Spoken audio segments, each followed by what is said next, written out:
Hi ಎಲ್ರಿಗೂ ನಮಸ್ಕಾರ. ನೀವು ನೋಡ್ತಾ ಇದ್ದೀರಾ ಸ್ಪೀಡ್ ಪ್ಲಸ್ ಕರ್ನಾಟಕ. ನಾನು ನಿಮ್ಮ ಮಂಜು ಗೌಡ. ವರ್ತೂರ್ ಸಂತೋಷ್ ಇವರಿಗೆ ಇನ್ನೊಂದು ಹೆಸರಿದೆ. ಏನಪ್ಪ ಅಂತಂದರೆ ಎಲ್ರಿಗೂ ಗೊತ್ತಿರೋವಂಥ ವಿಚಾರನೆ, ಹಳ್ಳಿಕಾರ್ ಒಡೆಯ ಅಂತ ಕರೀತಾರೆ, ಹಳ್ಳಿಕಾರ್ ವರ್ತೂರ್ ಸಂತೋಷ್ ಅಂತ ಕರೀತಾರೆ. ಈ ಥರ ಹಳ್ಳಿಕಾರ್ ಎನ್ನುವ ಒಂದು ತಳಿ, ಒಂದು ಹಸುವಿನ ತಳಿ, ಒಂದು ಹೋರಿಯ ತಳಿ, ಏನು ಬೇಕಾದರೂ ಅಂದ್ಕೊಳ್ಳಿ, ಇದನ್ನು ವರ್ತೂರ್ ಸಂತೋಷ್ ಅವರ ಹೆಸರಿನ ಹಿಂದೆ ಮುಂದೆ ಸೇರಿಸೋ ಮೂಲಕ ಅವರನ್ನು ಕರೀತಾರೆ. ಇದು ಬಿಗ್ ಬಾಸ್ ಮನೆಗೆ ಹೋಗೋದಕ್ಕಿಂತ ಮುಂಚೆಯಿಂದನೂ ಕೂಡ ಹಳ್ಳಿಕಾರ್ ಸಂತೋಷ್, ಹಳ್ಳಿಕಾರ್ ಒಡೆಯ ವರ್ತೂರ್ ಸಂತೋಷ್, ಈ ಥರ ಸಾಕಷ್ಟು ಹೆಸರುಗಳಿಂದ ಕರೀತಾ ಇದ್ರು.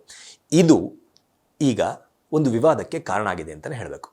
ಏನು ಇದರಲ್ಲಿ ಏನಪ್ಪ ಇದೆ? ಹಳ್ಳಿಕಾರ್ ಸಂತೋಷ್, ಹಳ್ಳಿಕಾರ್ ಒಡೆಯ ವರ್ತೂರ್ ಸಂತೋಷ್, ಹಳ್ಳಿಕಾರ್ ವರ್ತೂರ್ ಸಂತೋಷ್, ಈ ಥರ ಕರೆಯೋದ್ರಿಂದ ಯಾವ ಥರ ವಿವಾದ ಆಗುತ್ತೆ ಅಂತ ನೀವು ಕೇಳ್ಬೋದು. ಹೌದು, ಹಳ್ಳಿಕಾರ್ ಅನ್ನೋದು ಕೇವಲ ಒಂದು ಹಸುವಿನ ಅಥವಾ ಹೋರಿಯ ತಳಿಯ ಹೆಸರಲ್ಲ. ಈ ಹೆಸರಲ್ಲಿ ಒಂದು ಸಮುದಾಯ ಇದೆ. ಅಂದರೆ ಒಕ್ಕಲಿಗ ಸಮುದಾಯ, ಅಂದರೆ ಗೌಡ ಅಂತ ನಾವೇನು ಕರಿತೀವಿ, ಈ ಸಮುದಾಯದ ಒಳಗೆ ಬರುವ ಮತ್ತೊಂದು ಸಮುದಾಯ ಹಳ್ಳಿಕಾರ್ ಸಮುದಾಯ ಅಂತ ಕರೀತಾರೆ. ಈ ಸಮುದಾಯವನ್ನು ಪ್ರತಿನಿಧಿಸುವಂತಹ ಸಾಕಷ್ಟು ಜನ ಇವತ್ತಿಗೂ ಕರ್ನಾಟಕದಲ್ಲಿ ತುಂಬ ಕಡೆಗಳಲ್ಲಿ ಇದ್ದಾರೆ. ಇದೇ ಇವಾಗ ವಿವಾದಕ್ಕೆ ಕಾರಣ ಆಗಿರೋದು. ಏನಪ್ಪ ಅಂತಂದರೆ, ಹಳ್ಳಿಕಾರ್ ತಳಿ ಒಂದು ಫೇಮಸ್ ಆಗೋದಕ್ಕೆ, ಹಳ್ಳಿಕಾರ್ ತಳಿ ಒಂದು ಇದೆ ಅಂತ ಪ್ರಪಂಚಕ್ಕೆ ಗೊತ್ತಾಗೋದಕ್ಕೆ, ಹಳ್ಳಿಕಾರ್ ತಳಿಯಿಂದ ಏನೆಲ್ಲ ಉಪಯೋಗ ಇದೆ ಅಂತ ಗೊತ್ತಾಗೋದಕ್ಕೆ ಒಂದು ನೇಮ್ ಬೇಕಾಗಿತ್ತು. ಆ ನೇಮ್ ಬಂದು ವರ್ತೂರ್ ಸಂತೋಷ್ ಅವರು ಆಗಿದ್ದರು. ಅದಕ್ಕಿಂತ ಮುಂಚೆ ಎಷ್ಟೋ ಜನಕ್ಕೆ, ಅಂದರೆ ಒಂದು ಮಾಸ್ ಆಡಿಯನ್ಸ್ಗೆ ಈ ಹಳ್ಳಿಕಾರ್ ಎನ್ನೋ ತಳಿ ಇದೆ ಅಂತಾನೆ ಗೊತ್ತಿರಲಿಲ್ಲ. ಹಳ್ಳಿಕಾರ್ ತಳಿ ಅಂತ ಒಂದು ತಳಿ ಇದೆ, ಅದರಿಂದ ಈ ಥರ ಎಲ್ಲ ಉಪಯೋಗ ಇದೆ, ಆ ತಳಿಯನ್ನು ನಾವು ಸಂರಕ್ಷಣೆ ಮಾಡ್ಕೋಬೇಕು, ಇದು ನಮ್ಮದೇ ಸ್ವದೇಶಿ ತಳಿ ಆಗಿರೋದ್ರಿಂದ ಇದನ್ನು ಸಾಕಬೇಕು, ಇದನ್ನು ಮನೆಯಲ್ಲಿ ಬೆಳೆಸಬೇಕು, ಈ ತರಹದ ಸಾಕಷ್ಟು ವಿಚಾರಗಳು ಎಷ್ಟೋ ಜನಕ್ಕೆ ಗೊತ್ತೇ ಇರಲಿಲ್ಲ. ಯಾವಾಗ ವರ್ತೂರ್ ಸಂತೋಷ್ ಅವರು ಹಳ್ಳಿಕಾರ್ ತಳಿಯನ್ನು ಪರಿಚಯ ಮಾಡ್ತಾರೆ, ಅಂದರೆ ಪರಿಚಯ ಮಾಡೋದಂದರೆ ಅದು ಮುಂಚೆಯಿಂದನೂ ಇತ್ತು, ವರ್ತೂರ್ ಸಂತೋಷ್ ಅವರು ಏನು ಪರಿಚಯ ಮಾಡಿಕೊಡೋ ಅವಶ್ಯಕತೆ ಇರಲಿಲ್ಲ. ಆದರೆ ಹಳ್ಳಿಕಾರ್ ಎನ್ನುವ ತಳಿ ಮಾಸ್ ಆಡಿಯನ್ಸ್ಗೆ ಗೊತ್ತಾಗೋ ಹಾಗೆ ಮಾಡಿದ್ದು ವರ್ತೂರ್ ಸಂತೋಷ್. ಎಲ್ರಿಗೂ ಗೊತ್ತಿರೋ ವಿಚಾರ, ವರ್ತೂರ್ ಸಂತೋಷ್ ಅವರು ಒಬ್ಬ ಒಳ್ಳೆ ಮಾತುಗಾರ, ತುಂಬ ಚೆನ್ನಾಗಿ ಮಾತಾಡ್ತಾರೆ. ವರ್ತೂರ್ ಸಂತೋಷ್ ಅವರ ಮಾತನ್ನು ಕರ್ನಾಟಕದ ಜನತೆ ಈಗ ಆಲ್ರೆಡಿ ಇಷ್ಟಪಟ್ಟಿದ್ದಾರೆ. ಅದು ಬಿಗ್ ಬಾಸ್ನಲ್ಲಿ ಕೂಡ ಪ್ರೂವ್ ಆಗಿದೆ. ಪ್ರೂವ್ ಆಗಿರೋದಕ್ಕೆ ಬಿಗ್ ಬಾಸ್ನ ಫಿನಾಲೆವರೆಗೂ ಕೂಡ ವರ್ತೂರ್ ಸಂತೋಷ್ ಅವರು ಬಂದಿದ್ದು. ಸೊ ಈ ತರಹದ ತನ್ನ ಮಾತುಗಾರಿಕೆಯಿಂದ, ತನ್ನ ಮಾತಿನ ಕಲೆಯಿಂದ ಹಳ್ಳಿಕಾರ್ ಎನ್ನುವ ಒಂದು ತಳಿಗೆ ಒಂದು ಬೂಸ್ಟಪ್ಪನ್ನು ಕೊಟ್ಟಂಥವರು ವರ್ತೂರ್ ಸಂತೋಷ್. ಆದರೆ ಇದು ಆ ಸಮುದಾಯದ ಹಲವು ನಾಯಕರ, ಹಲವು ಜನರ ವಿರೋಧಕ್ಕೆ ಕಾರಣವಾಗಿದೆ. ಅಂದರೆ ಹಳ್ಳಿಕಾರ್ ಒಡೆಯ ಅಂತ ನೀವು ಕರೆಸ್ಕೋಬಾರ್ದು, ಆ ಥರ ಬಿರುದನ್ನು ನೀವು ಇಟ್ಕೋಬಾರ್ದು.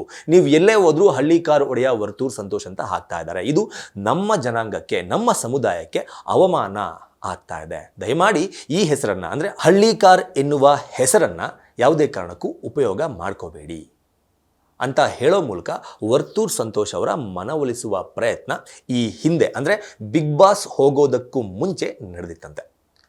ಆದರೆ ಆ ಸಭೆಯಲ್ಲಿ ಇದನ್ನು ಹಳ್ಳಿಕಾರ್ ಸಂತೋಷ್ ಅಂತ ಏನು ಕರಿತೀವಿ, ಅಂದರೆ ವರ್ತೂರ್ ಸಂತೋಷ್ ಅವರು, ವರ್ತೂರ್ ಸಂತೋಷ್ ಅವರ ಬೆಂಬಲಿಗರು ಇದಕ್ಕೆ ಸಪೋರ್ಟ್ ಮಾಡಲಿಲ್ಲ, ಇದನ್ನು ಕೇಳಿಸ್ಕೊಳ್ಳೋದಕ್ಕೆ ರೆಡಿ ಇರಲಿಲ್ಲ. ಅದಾದಮೇಲೆ ಬಿಗ್ ಬಾಸಿಗೆ ಹೋದರು, ಬಿಗ್ ಬಾಸ್ ಮುಗೀತು, ಹೊರಗಡೆ ಬಂದರು. ಈಗ ಕೂಡ ಅದೇ ಮುಂದುವರಿತಾ ಇದೆ. ಅದು ನಮಗೆ ಇಷ್ಟ ಆಗ್ತಾ ಇಲ್ಲ ಅನ್ನೋದು ಈ ಸಮುದಾಯದ ವಾದ. ಸಾಕಷ್ಟು ವರ್ಷಗಳಿಂದ ಹಳ್ಳಿಕಾರ್ ಎನ್ನುವ ತಳಿ ಇದೆ. ಇದನ್ನು ಸಂರಕ್ಷಣೆ ಮಾಡಿಕೊಂಡು ತುಂಬ ಜನ ಸಂರಕ್ಷಕರು ಬಂದಿದ್ದಾರೆ. ಇದಕ್ಕೆ ಒಂದು ಇತಿಹಾಸ ಇದೆ, ಇದಕ್ಕೆ ಒಂದು ಪುರಾಣದ ಪ್ರಸಿದ್ಧತೆ ಇದೆ, ಇದಕ್ಕೆ ಬೇಕಾದಂಥ ಸಾಕಷ್ಟು ದಾಖಲೆಗಳು ನಮ್ಮ ಬಳಿ ಇದೆ. ಆದರೆ ವರ್ತೂರ್ ಸಂತೋಷ್ ಅವರು ಹಳ್ಳಿಕಾರ್ ಎನ್ನುವ ಒಂದು ಹೆಸರನ್ನು ತಮ್ಮ ಹೆಸರಿನ ಜೊತೆಗೆ ಸೇರಿಸ್ಕೊಂಡು ಬ್ರ್ಯಾಂಡ್ ಮಾಡೋದ್ರ ಮೂಲಕ ಮುಂದಿನ ಪೀಳಿಗೆಗೆ ತಪ್ಪು ಸಂದೇಶವನ್ನು ಕೊಡೋದಕ್ಕೆ ಹೊರಟಿದ್ದಾರೆ. ಇದನ್ನು ನಾವು ಸಹಿಸಲ್ಲ ಅನ್ನೋದು ಹಳ್ಳಿಕಾರ್ ಸಂರಕ್ಷಕ ರವಿ ಪಟೇಲ್ ಅವರ ಒಂದು ವಾದ. ಇದರ ಜೊತೆಗೆ ರಾಜ್ಯದ ಮೂಲೆ ಮೂಲೆಗಳಲ್ಲಿ ಸಾಕಷ್ಟು ಜನ ಹಳ್ಳಿಕಾರ್ ಎನ್ನುವ ಈ ತಳಿಯನ್ನು ಸಂರಕ್ಷಣೆ ಮಾಡಿಕೊಂಡು ಬಂದಿದ್ದಾರೆ. ಸಾಕಷ್ಟು ಜನ ರೈತರು ಇದನ್ನು ಸಾಕ್ತಾ ಇದ್ದಾರೆ, ಇದನ್ನು ಬೆಳೆಸ್ತಾ ಇದ್ದಾರೆ, ಮುಂದಿನ ಪೀಳಿಗೆಗೆ ಇದರ ಉಪಯೋಗ ಏನು ಅನ್ನೋದನ್ನು ತಿಳಿಸ್ತಾ ಇದ್ದಾರೆ. ಆದರೆ ವರ್ತೂರ್ ಸಂತೋಷ್ ಅವರು ನಾನು ಮಾತ್ರ ಹಳ್ಳಿಕಾರ್ ಎನ್ನುವ ತಳಿಯನ್ನು ಉದ್ಧಾರ ಮಾಡ್ತಾ ಇದ್ದೀನಿ, ನಾನು ಮಾತ್ರ ಹಳ್ಳಿಕಾರ್ ಸಂರಕ್ಷಣೆ ಮಾಡ್ತಾ ಇದ್ದೀನಿ ಅನ್ನೋ ಥರ ಬಿಂಬಿಸ್ಕೊತಾ ಇದ್ದಾರೆ. ಇದು ಸಮಾಜಕ್ಕೆ ತಪ್ಪು ಸಂದೇಶ ಹೋಗುತ್ತೆ.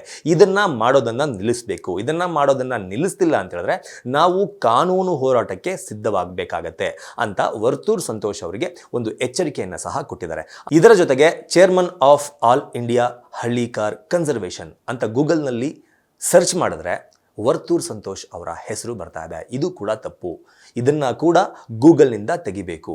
ಗೂಗಲ್ನ ಮೇಲೂ ಕೂಡ ನಾವು ಒಂದು ಕಾನೂನು ಹೋರಾಟಕ್ಕೆ ಸಜ್ಜಾಗ್ತಾ ಇದ್ದೀವಿ ಅಂತ ರವಿ ಪಟೇಲ್ ಅವರು ಮಾಧ್ಯಮಗೋಷ್ಠಿಯಲ್ಲಿ ತಿಳಿಸಿದ್ದಾರೆ.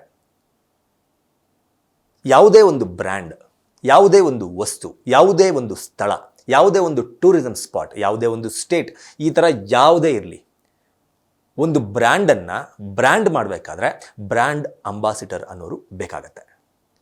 ಈ ತರಹ ಹಳ್ಳಿಕಾರ್ ಸಂತೋಷ್ ಅವರು ಅಂದರೆ ವರ್ತೂರ್ ಸಂತೋಷ್ ಅವರು ಹಳ್ಳಿಕಾರ್ ಎನ್ನುವ ಒಂದು ತಳಿಯ ನೇಮನ್ನು ಇಟ್ಕೊಂಡು ಅದನ್ನು ಬ್ರ್ಯಾಂಡ್ ಮಾಡ್ತಾ ಇದ್ದಾರೆ.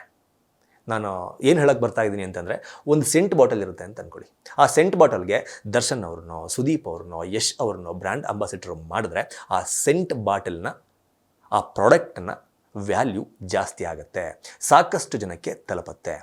ಈ ಥರ ಪ್ರೆಸ್ ಮೀಟ್ಗಳನ್ನು ಕರ್ಕೊಂಡು ಒಬ್ಬರ ಮೇಲೆ ಒಬ್ಬರು ಆರೋಪಗಳನ್ನು ಮಾಡಿಕೊಂಡು ನೀನು ಇದನ್ನು ಮಾಡಬಾರ್ದು, ಇದನ್ನು ನಿಲ್ಲಿಸಬೇಕು ಅಂತ ಹೇಳೋದಕ್ಕಿಂತ ವರ್ತೂರ್ ಸಂತೋಷ್ ಅವರನ್ನೇ ಹಳ್ಳಿಕಾರ್ ಎನ್ನುವ ತಳಿಗೆ ಬ್ರ್ಯಾಂಡ್ ಅಂಬಾಸಿಡರನ್ನಾಗಿ ಮಾಡಿಕೊಂಡು ಇಡೀ ಭಾರತದಾದ್ಯಂತ, ಇಡೀ ವಿಶ್ವದಾದ್ಯಂತ, ಇಡೀ ಕರ್ನಾಟಕದಾದ್ಯಂತ ಹಳ್ಳಿಕಾರ್ ಅನ್ನುವ ತಳಿಯನ್ನು ಯಾಕೆ ಪ್ರಮೋಟ್ ಮಾಡಬಾರ್ದು?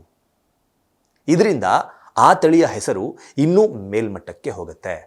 ಹಳ್ಳಿಕಾರ್ ಎನ್ನುವ ಆ ತಳಿಯಿಂದ ಏನೆಲ್ಲ ಉಪಯೋಗ ಇದೆ ಅನ್ನೋದು ಜನರಿಗೆ ಗೊತ್ತಾಗುತ್ತೆ. ಈ ತರಹ ಕೇಸ್ ಮಾಡ್ಕೊಳ್ಳೋದ್ರಿಂದ, ಈ ತರಹ ಗಲಾಟೆ ಮಾಡ್ಕೊಳ್ಳೋದ್ರಿಂದ, ಈ ತರಹ ಯಾರೋ ನೇಮು ಫೇಮು ತಗೋತಾ ಇದ್ದಾರೆ ಅಂತ ಯೋಚನೆ ಮಾಡೋದ್ರಿಂದ ಯಾವ ಉಪಯೋಗ ಕೂಡ ಇಲ್ಲ.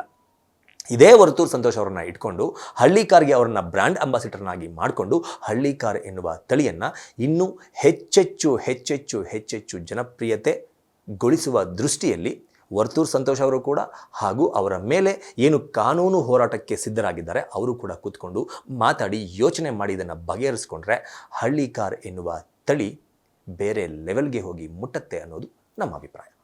ನಮಸ್ಕಾರ. Speed plus Karnataka.